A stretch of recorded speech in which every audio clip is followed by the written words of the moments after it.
Hello there, Slim people. It is I, it's me, Slim Man, Slim Manicotti, Slim Papa, Showstopper, coming to you from the Slim Shack right here in beautiful Palm Springs, California. How are you? Everybody good? Thanks for tuning in. Thanks for listening. This is the podcast, the Hobnobbin with Slim Man podcast, where we have conversations with creative people. And today we're going to have a chat with Geoff Hazelrigg. He and his brother have a new CD out, a CD called Songs We Like, and they're called the Hazelrigg Brothers. We're going to get into that. But before we do, let's get into this. I want to tell you about my week, the week before Thanksgiving. It was really crazy, wonderful crazy. On Wednesday, I guess at the crack of dawn, I packed up my suitcases, including one suitcase with a big batch of turkey bolognese and a big batch of regular beef bolognese. And I drove from Palm Springs on I-10 heading east towards Phoenix, and it was so beautiful. I-10 is a 4-lane highway, two lanes each way, and it cuts right through the desert, and all you have is the desert floor and some scrub brushes, like bushes about the size of like beach balls, and about couple thousand feet to the right and to the left, you have these jagged hills, like mountains, really cool looking, and the sun was coming up over the desert as I was driving towards Phoenix, and I got to tell you, Slim people, it was so beautiful. It really was. Anyway, I got to Phoenix, and I met my brother, the Slim Bro, and we flew to Wisconsin. That's right, the state of Wisconsin. And we got into a little airport, I think it was called Wausau or Mosinee. I don't know which one it was. Anyway, we got a car, and then we drove towards Antigo, which I thought was pronounced Antigo, but I was wrong. It's Antigo.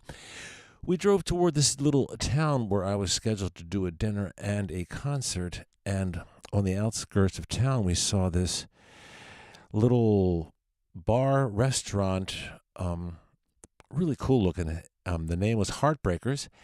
It was single story, like a cinder block building with neon beer signs in the windows and a gravel parking lot, and it looked kind of cool. I liked the name.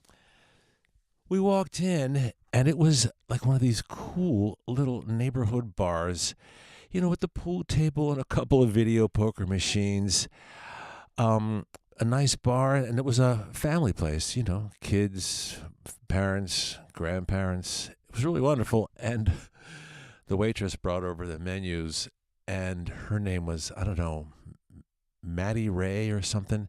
And the place, Heartbreakers, was owned or run by these 5 sisters, and every one of them was like Maddie Ray, Norma Kay, Mary J., and they named the place Heartbreakers not after Tom Petty and the Heartbreakers, one of my favorite bands, but they had all 5 of them put their choice of names in a hat on slips of paper, and they drew a name from the hat, and it happened to be Heartbreakers, and that's how the place got its name. So anyway, my brother and I were in there, and he ordered, I think it was a filet mignon with gorgonzola cheese, and he loved it. And I ordered some, I don't know, battered haddock. It was pretty good. And we ordered a glass of wine. It was $4.50, and they brought it over, and it was like the size of a goldfish bowl, and it wasn't bad. Anyway, the whole check for, I don't know, was like $30 or something ridiculous. It was really cool. Anyway, we drove to the hotel in Antigo, and the next morning, one of the concert organizers asked me to meet him at the Burger King.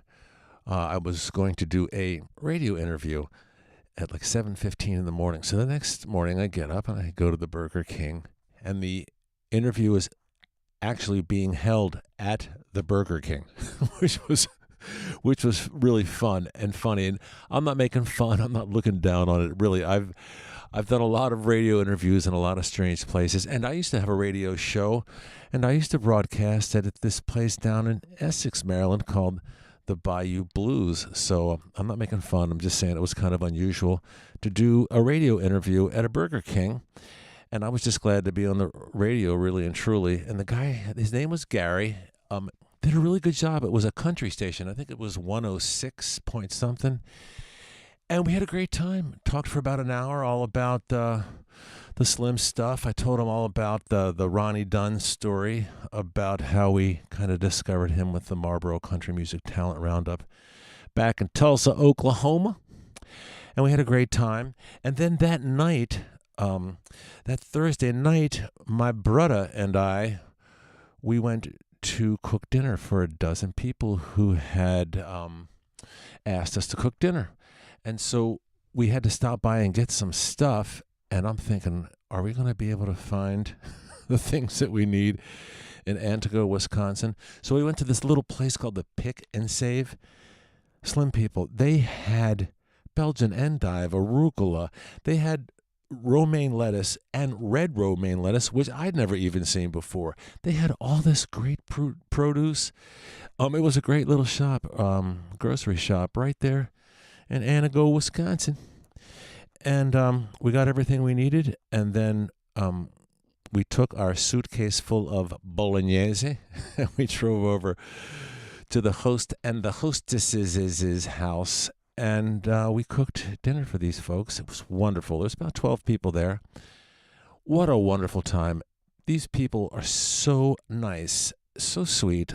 My brother and I, we cooked from 5:30 until 9:11, 11 after 9, believe me. I counted, like 3 hours and 40 minutes or so, and we did everything. We did Caesar salad with homemade dressing and homemade croutons. That took a while. I did shrimp scampi, which is, shrimp with, butter and white wine and garlic. And I found some really wonderful multicolored organic grape tomatoes that looked so nice. She was so nice. So we made some shrimp scampi, and then we heated up the bolognese sauce. I made one batch turkey bolognese for the non-red meat-eating folks.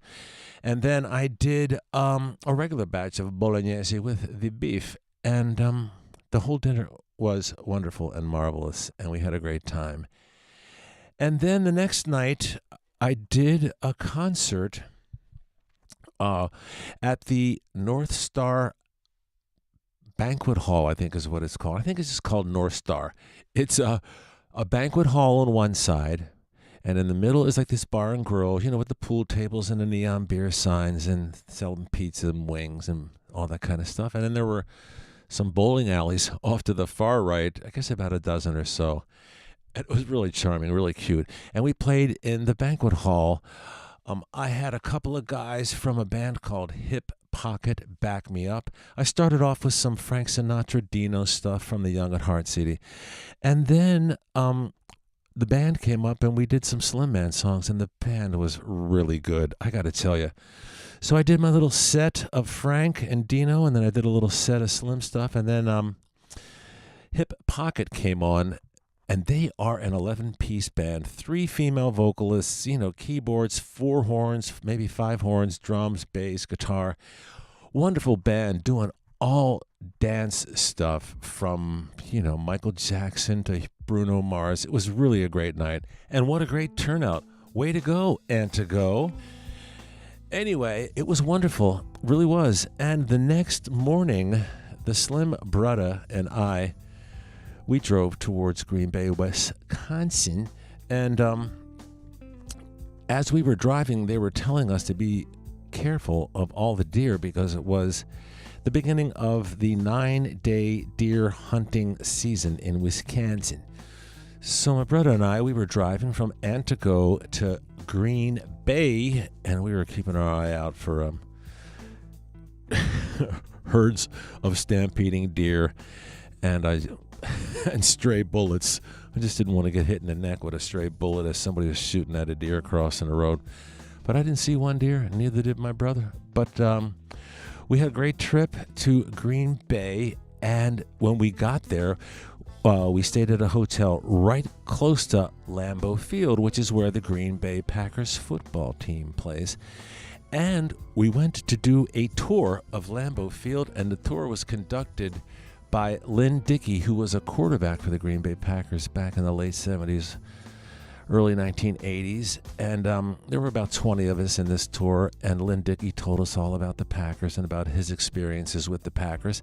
And then he took us down on the field. It was so amazing. It was freezing cold, of course, 24 degrees and windy.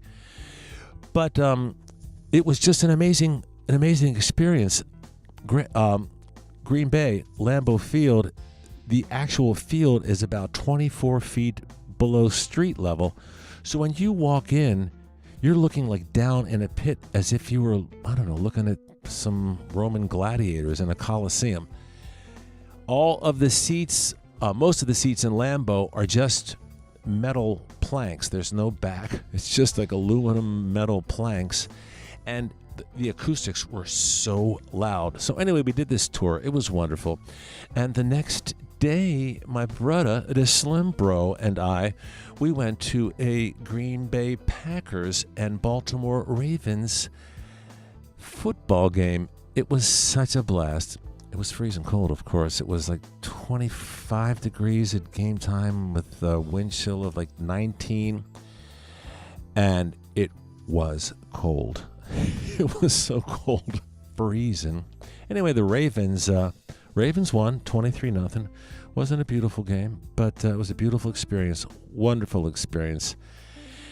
And then the next day, we drove from the hotel to the little teeny airport in Green Bay. Then we flew back to Phoenix, Arizona, and my brother went his way, and I went back to Palm Springs, and it was really a wonderful time. And I just want to thank all of the wonderful people of Wisconsin for a great time there. It really was. The people are just so nice and friendly and just wonderful folks, and I just want to say thank you, Wisconsin. Anyway, right now, right here, we are going to talk with Geoff Hazelrigg. He's a bass player. He and his brother, the pianist George Hazelrigg, have a band called the Hazelrigg Brothers. They've got a new CD called Songs We Like. It's really different, but in a good way, in a really good way. They do like old Jethro Tull songs. They do Police, Hendrix, some Led Zeppelin, but all in a jazz trio setting, which is acoustic, drums, acoustic piano, and acoustic stand-up bass. And Geoff is kind of like the technician of the group. He plays the bass, of course, but he also builds very expensive audio equipment, like preamplifiers, the stuff that, big rock stars use in their big rock star studios. Anyway, let's check out my conversation with Geoff Hazelrigg of the Hazelrigg Brothers.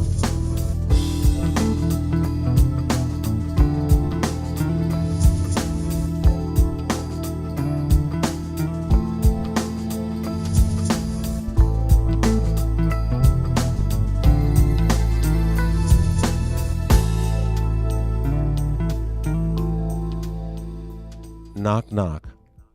Who's there? Slimmy. Slimmy who? Slimmy Bo Bimmy.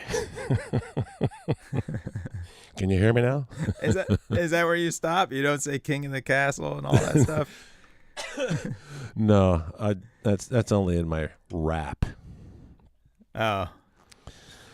So, what's been happening? What are you doing? Are you down in your little basement? Well, yeah, I'm down in my studio right now. I finally got it cleaned up from that mess from the other week. And it's just all kind of busy, Slim. This year's just been insane. Utterly insane. Like when you say busy, I mean, I know that you must be busy because you got a couple of kids and you got a wife and you're, married with children, and that in itself is, quite a time-consuming thing. And then you've got your project with your brother, the Hazelrigg Brothers. And But what were you busy with last week? What are you doing? So back in September, we released our new record, Songs We Like. Yeah. And it's been doing pretty good. But, you know, the way George and I work is we're always working on, like, the next project. Uh-huh. So if, you know, we're in the... We have records planned out, like, while we're recording records, if that makes any sense. Yeah, it does. So last fall, we recorded our new record, Songs We Like, and then we finally released it in September. But back in May, we decided we were going to do this other sort of side recording project with our group. It's, you know, the trio. So George on piano, we've got this guy from L.A. on drums, John O'Reilly Jr., and I play bass, and it's this piece by Samuel Barber. It's like this crazy classical piano piece that we set for the group, and I mean you can look it up on Wikipedia. It's pretty crazy, but anyway, it took us about 6 months to learn how to play One piece of music. Yeah, it's about 11.5 minutes long. Man, but it's a lot of notes. Too many notes. Too many. So we recorded it, and not only did we record it, we shot about 4 days of video to go along with it. So we've got this whole movie in the works about just the team of people that we work with and the gear that we build, which we should maybe talk about because that's another super busy aspect of my life, and you know, and the music and the trio and all these aspects. We're just trying to tie everything together. So you recorded the new album, Songs We Like, a year ago, and it got released a year later. And exactly. Right. And why did it take so long? Was it a mixing process? Was it a mastering process? Was it audio editing? Why did you wait a year? Were you waiting for the time to be right? It was. It was about the timing. It was, you know, we recorded it all last fall, and then come the first of the year, it was all mixed and mastered, and the audio was totally done. But we didn't have any pictures. We didn't have a cover put together. We didn't have a direction for it. So, see, and here's another big piece of the puzzle. I've been working for Doug Fern of DW Fern Audio Equipment since 2010, and so there's a show in New York City, the AES show, which is like sort of the NAMM show for audio guys. What does East AES Coast. stand for? Audio Engineering Society. Okay, so it's it's like a big trade show. You go and you know, they're like mixing consoles everywhere and software developers, and it's all recording and audio related stuff. Uh-huh. So I've gone to the show a couple times with Doug, and maybe 4 years ago or so, Doug's good friends with Jason Miles. You know, so Jason came by the booth and chatted. I got to meet Jason. And I mean, who is Jason Miles? Jason Miles he's just an absolute legend in the music industry. He has worked with basically everybody that there is to work with. From Miles Davis, Luther Vandross, Sting. I mean, you could probably name more people than I can. He's worked with in everybody. what capacity?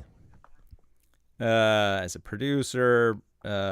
I guess mostly as a producer, but with Miles, he did a lot of sound design, synthesizer programming. You know, that was like back in the 80s when you didn't have as many presets. You know, it was with synthesizers. You actually like had to craft your sounds, which is what he did on albums like Tutu.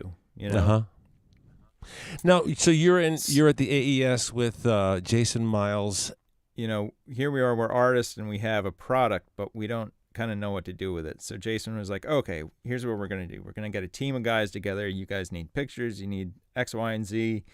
And I'll hook you up with these people and let's make a go of it.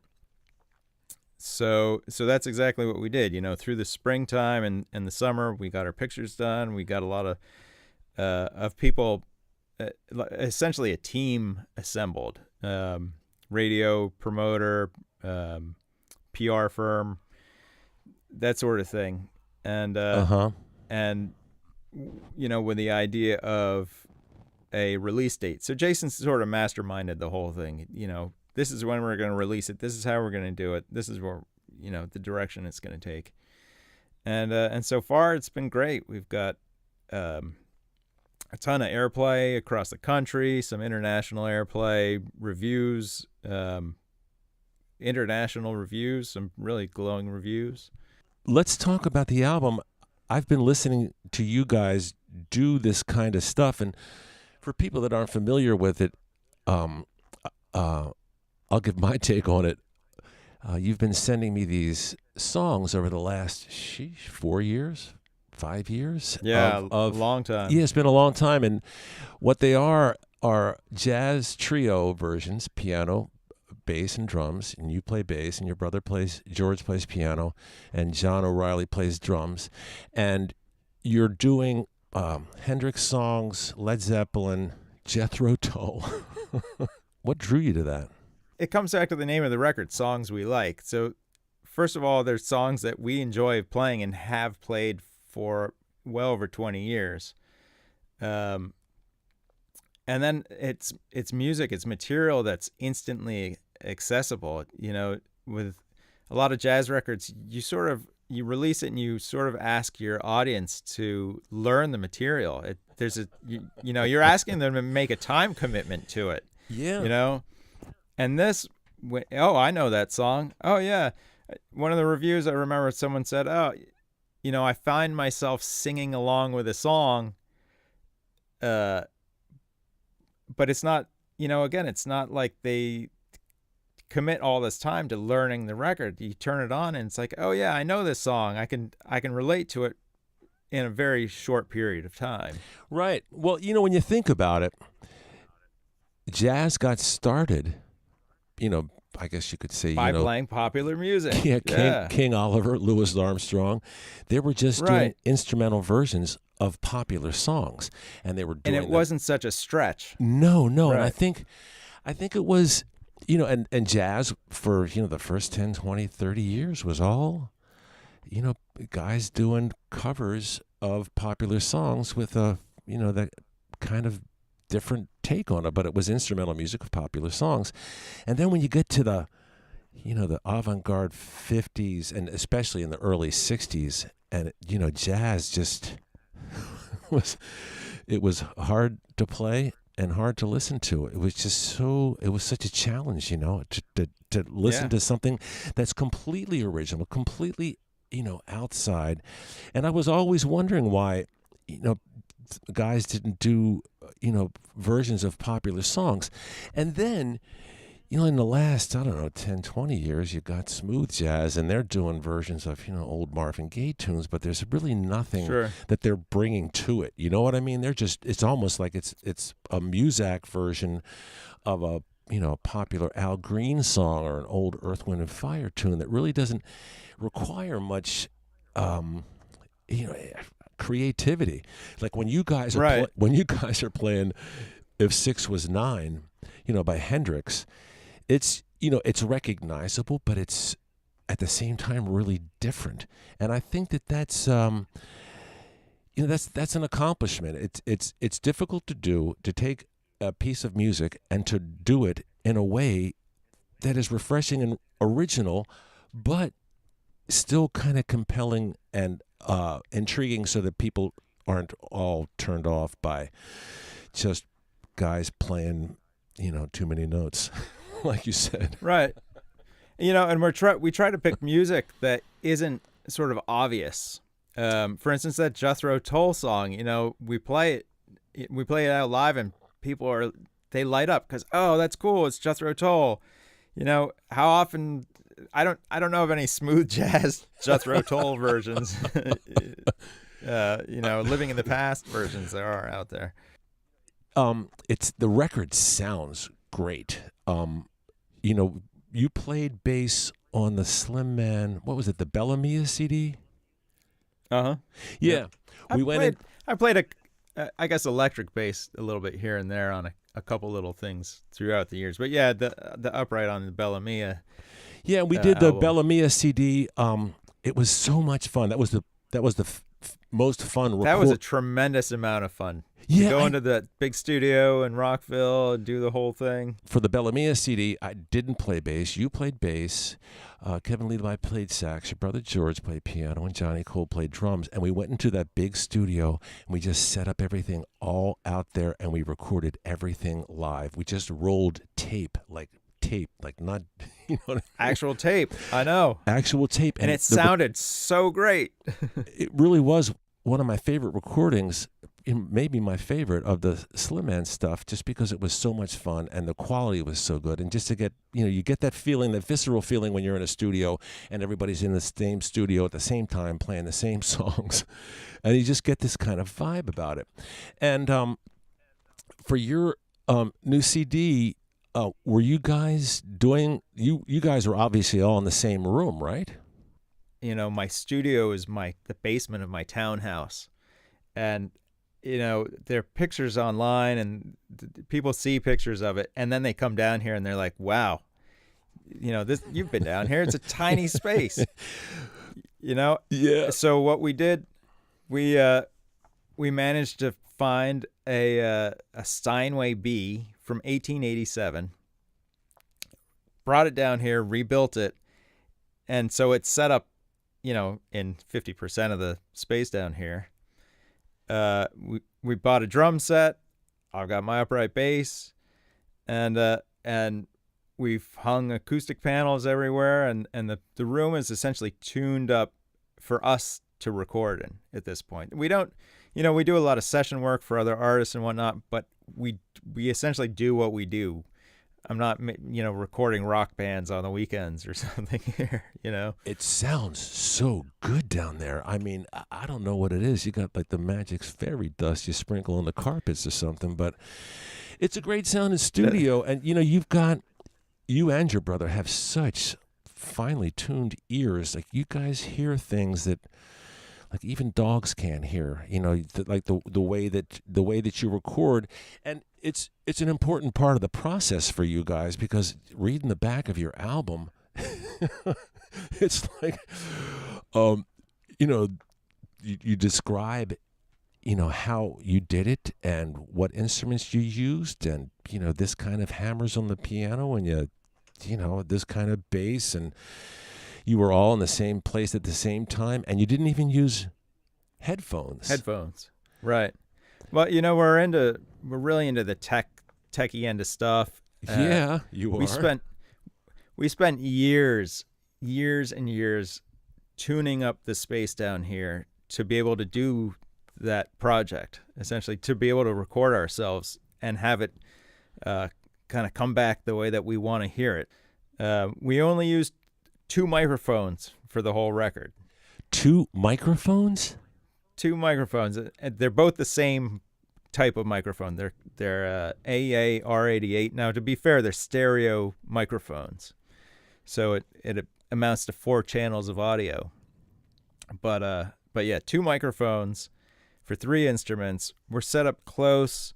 We don't wear headphones. And that's like, not wearing headphones is probably the most important part of the whole setup. Yeah, I found it fascinating that, I've read a lot about Frank Sinatra, and when he was doing those records at Capitol Studios in Hollywood with Nelson Riddle as the arranger with a full orchestra, he recorded his vocals in the same room as the orchestra, and he didn't use headphones.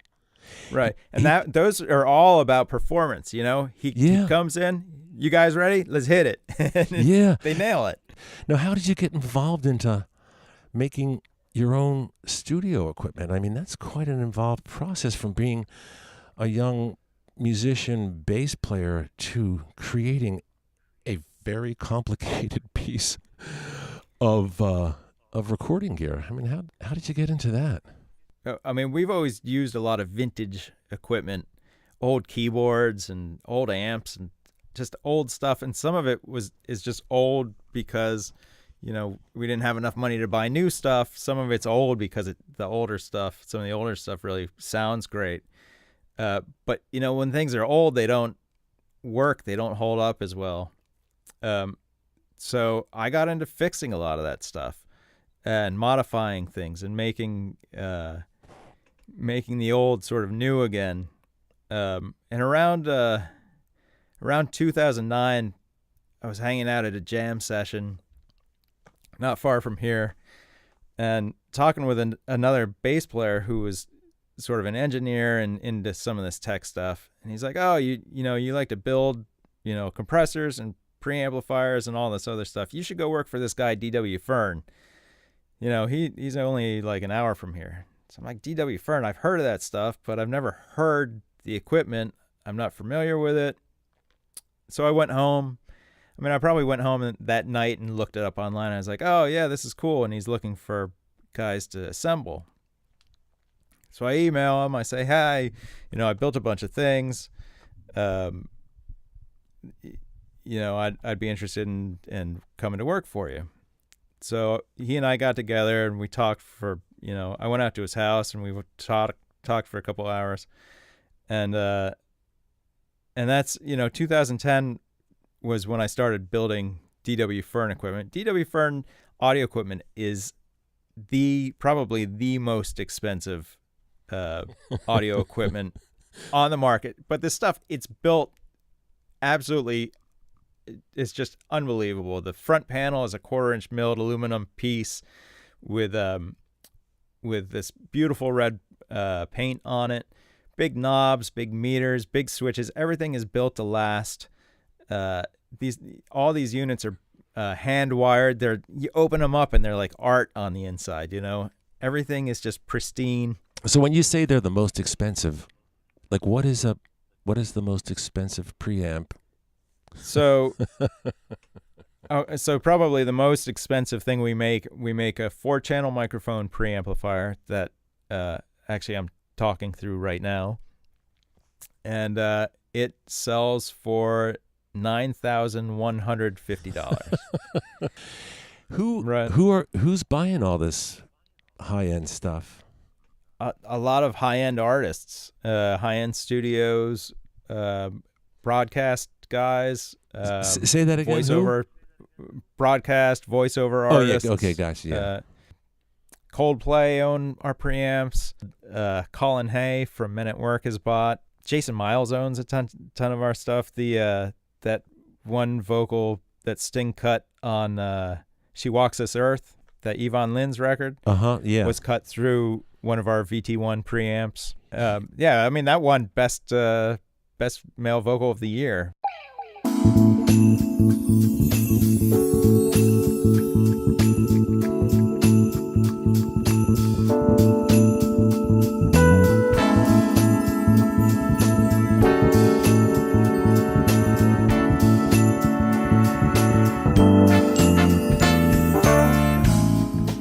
And that was the first half of my chit-chat with Geoff Hazelrigg. He plays bass in a band called the Hazelrigg Brothers. The new CD is called Songs We Like. And how about a word from our sponsors? Yeah? All right. Are you looking to buy or sell a home in the Palm Springs area? Well, are you? It's mighty lovely this time of year out here. And did you know that Leonardo DiCaprio bought a home out here? So did Johnny Depp. If you want to buy or sell a home, I suggest you reach out to Cindy Gouze. She's with Berkshire Hathaway. They're a good company, and she's been living in the Palm Springs area for the past 20 years or so. She knows the real estate market like nobody else. She's got years of experience, and she's the go-to gal if you're looking for a condo or a house or a vacation home. As a matter of fact, when Guns N' Roses were in town for the Coachella Festival, they turned to Cindy Gouze to find them a place to rent for a couple of weeks. So, no matter what your real estate needs are, you need to reach out to Cindy Gouze. Give her a call, 760-485-2505. or send her an email at cindy.gouze@outlook.com. That's cindy.gouze, G-U-S as in Sam, E, @outlook.com. Another one of our sponsors here at Hobnobbin with Slim Man is the Foundation for International Aid to Animals, helping animals by helping people care for them. The FIAA is a nonprofit family foundation based right here in the good old U.S. of A. The FIAA has pioneered sterilization and treatment programs for homeless and sheltered dogs, and it also helps people with limited resources treat and care for their pets. They've funded documentaries to bring attention to the problems of homeless and unprotected animals, and it's a real inspiration to see an organization that cares so much, that does so much to help. And if you get inspired, there's a donate button. That's aidtoanimals.org. aidtoanimals.org. Yeah. All right, folks, are you ready to get back into the third half of my chat with bass player and producer and audio equipment maker Geoff Hazelrigg?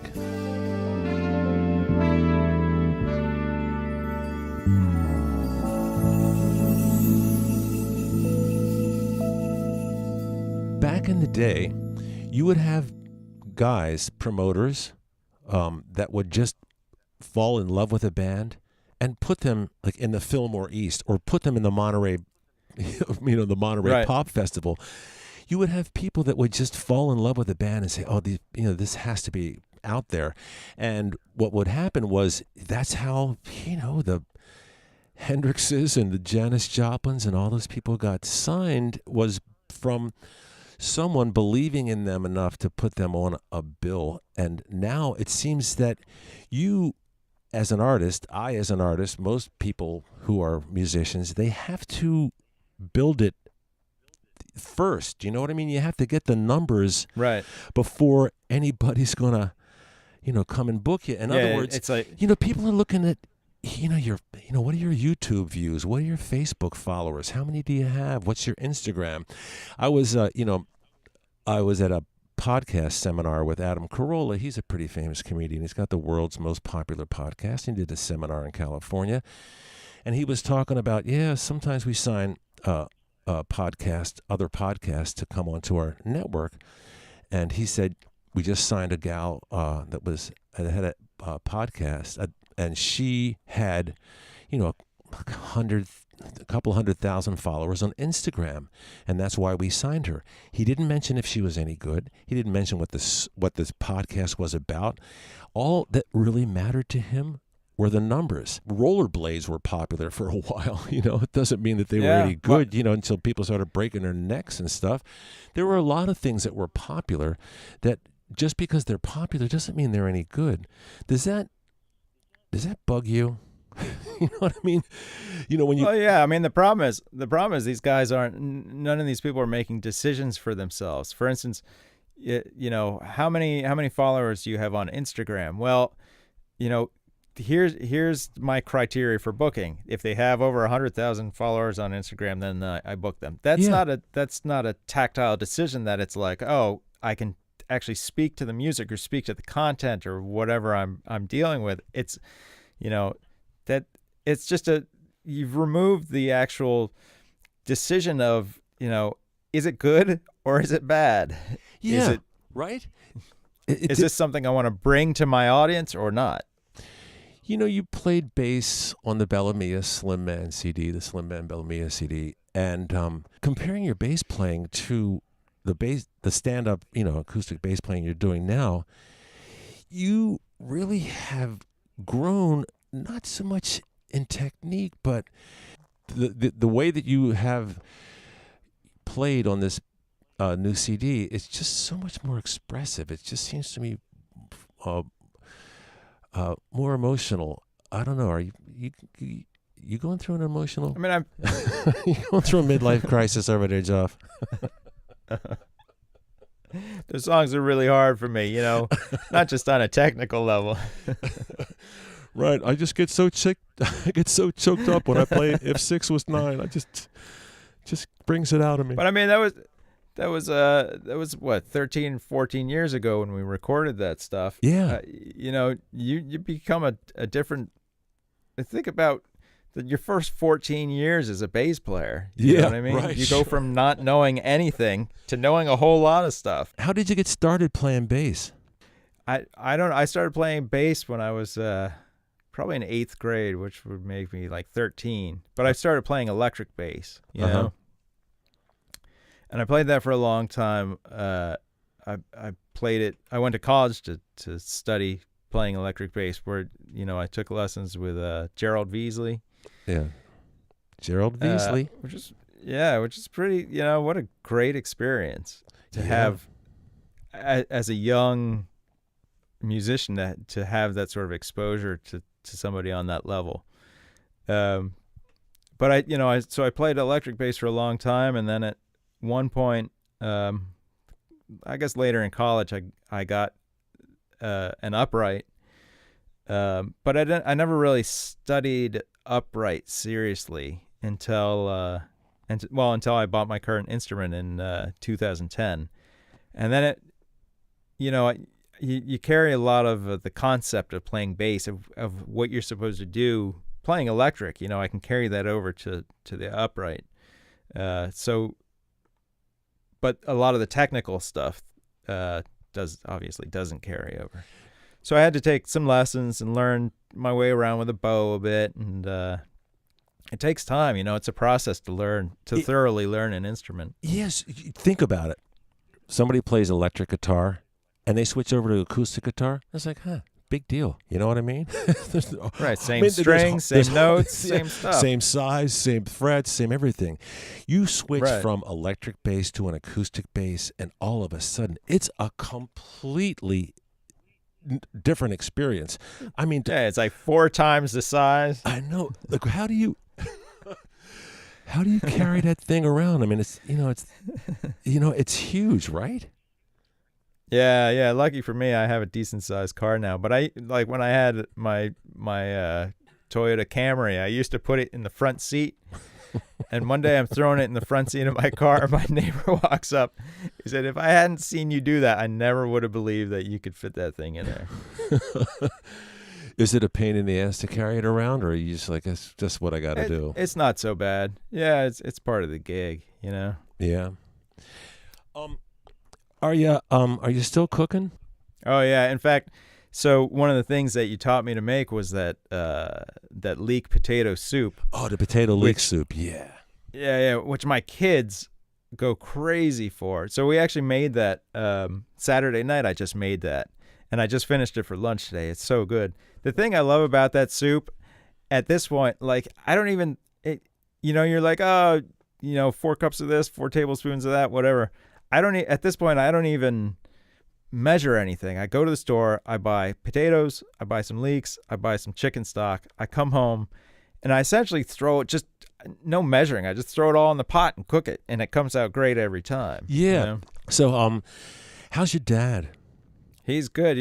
He just retired in the beginning of October. He just retired from his job.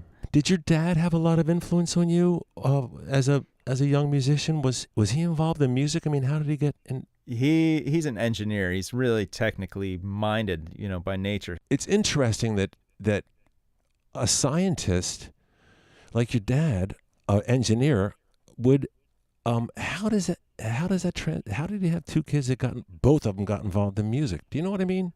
Yeah, my parents were really supportive. They always wanted to see us sort of realize more of our potential as musicians, as I guess ultimately as artists. Where were you born?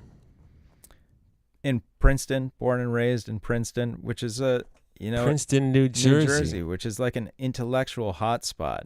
Yes, it is. You could take music lessons for probably nearly any instrument ever created, whereas a lot of, my brother came up playing harpsichord. Most even still to this day, a lot of people I meet have never even seen a harpsichord. You know, Right. it's like, what's a what? But yeah, to be in that environment, you know, I went to high school with guys that are rock stars, you know, Blues Traveler guys and other rock bands. One of the guys from Fish, at least one of them, I don't know, is from Princeton. Uh-huh. You remember that whole Whiplash movie that was out a couple years back?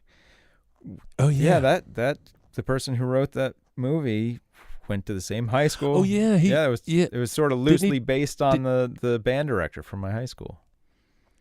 Really? Yeah. Because that was an intense movie, Whiplash. That was just, I was like, wow. And then he didn't he just do that same writer director do La La Land? Is that right? You might be right.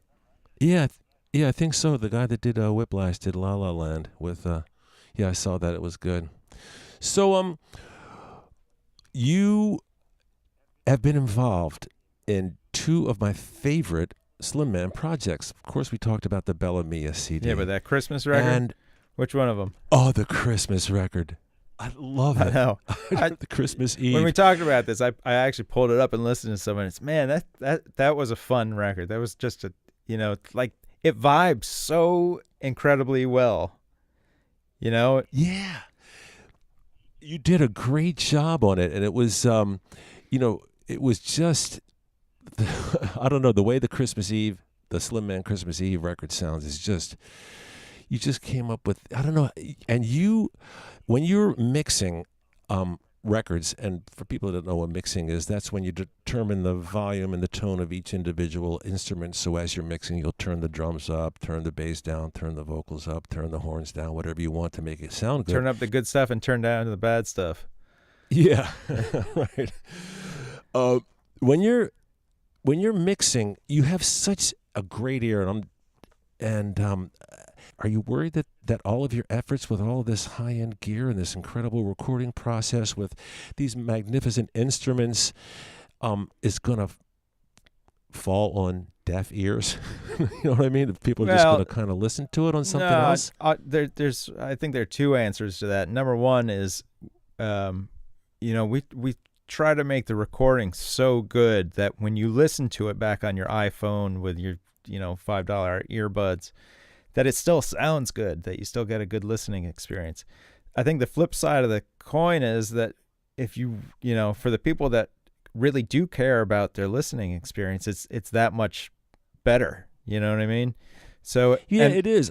It's a really stunning record. And that's what the audience, those are the people we want to be enthusiastic about our music. You know, those are the people that we want to be like, yeah, come play for me. And I, you know, they want the experience. They don't want to just, it's not elevator music or something you buy your groceries to, you know? Right. So, what do you do all day? Well, I spent 3 hours this morning over at our office in Doylestown, building some stuff, and then I came back here to talk to you, and then in a little less than an hour, I've got to go pick my kids up from school, and I've got to run them around. Tell the people how many kids you have, and give them, you know. So I got two. I've got two kids. Simon is 7, and Addie is 11. If you can imagine. Mm-hmm. She's into gymnastics, so she does gymnastics 4 hours on Monday, 4 hours on Wednesday, 3 hours on Thursday, and 5 hours on Saturday. That's incredible. I know, and now we're coming up on competition season, so you know, she went to Disney for a competition. I think this year she's going to Virginia Beach, and we've been to Erie, Pennsylvania, and all over the state for these competitions. She's just crazy about gymnastics. So you're going to go pick up your kids from school, and then what happens? You're going to make dinner? You're going to go solder some wires? You're going to... You know, lately with the record coming out, we've got a lot of interviews, you know, like this sort of thing. I've got another interview later this week. We've got tomorrow we're meeting with the guy that did all the film for this movie that we worked on the other week. So no, wait. No, when you say that. this movie, it's like a documentary of the making of this piece of music, or is it a movie like a work of fiction that you're going to do a soundtrack to? When you say you're making a movie, I'm not quite sure. This is like a documentary. It sort of shows. Oh, okay. Yeah, it's showing sort of our process, what we do as artists, behind the scenes stuff. Okay. Yeah. What do you do for fun? I mean, do you go out to a movie? Do you throw a frisbee with your kids? I mean, what's I like cooking, actually, because the thing too. about like preparing good food is you have to dedicate, like you say, okay, I'm going to make, for instance, this risotto.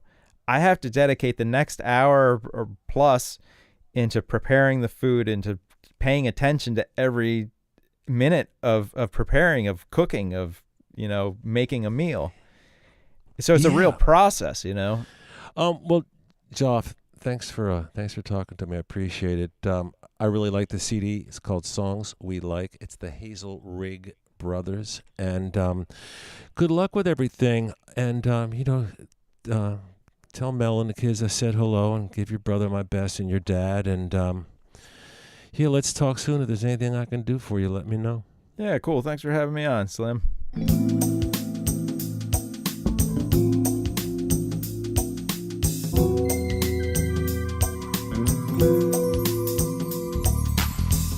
So there you have it. That was my conversation with Geoff Hazelrigg.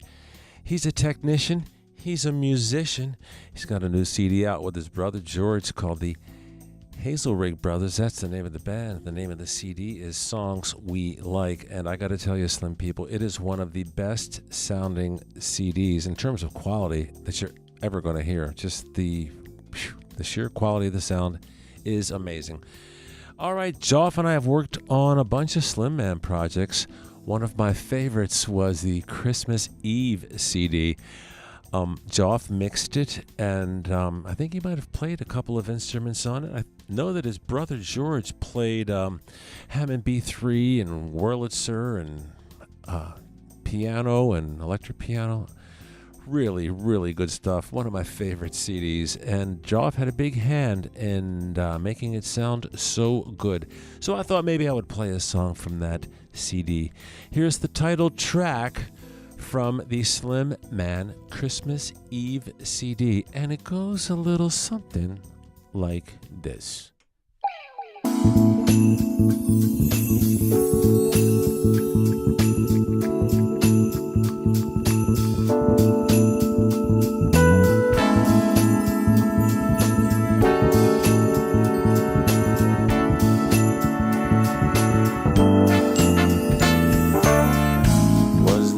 Before Christmas, the moon is shining down. Outside of my window, the snow is on the ground. I'm looking at photographs of Christmases gone by.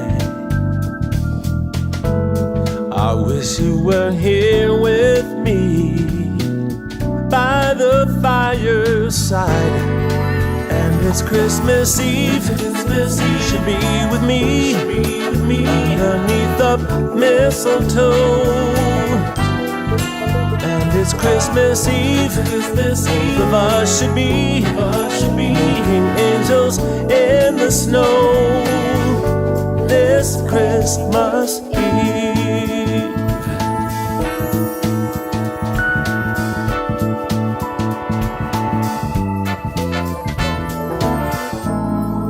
Night before Christmas,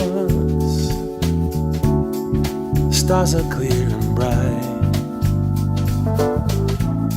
The home fire's burning. But if you were by my side,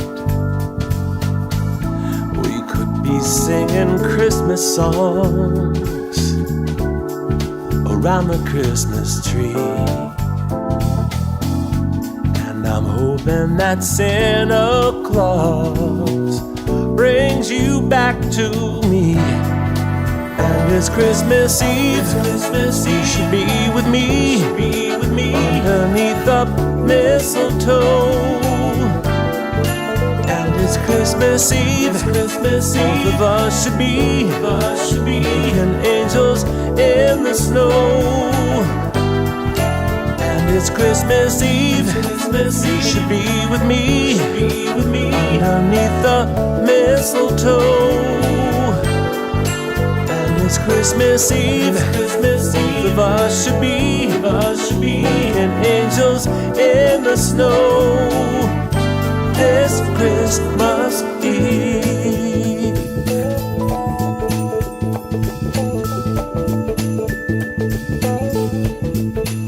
This Christmas Eve.